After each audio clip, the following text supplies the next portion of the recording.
มาแล้วพี่น้องโอ้โหสุดยอดใหญ่เว้ยตัวนี้แหละถือแหวเฮาอยู่ลุมหมู่บ้านนี่ไปกระติจับหัวมันนะจับคอบ่ครบมึงได้สุดยอดจับพี่น้องเอ้ยมาแล้วล้างสั่นล้างแหลกเลยเฮ้ยบอกอันนี้มันกัดมือมึงได้เอาแม่จับเอาเสือกมันนะปลดเลยเนาะ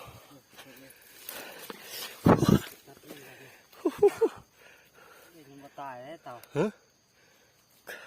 เอาเสือกไม้ตีเอาเสือกไม้นะมันยังมาตายละมัดคอมันนะมัดคอปตีมันนะมันตายเลยทีนั่งเห็นบ่ตีมันตายที่เอามันตายที่มันตีมันนะเอานี่นะมาตีมันนะหัวมันโม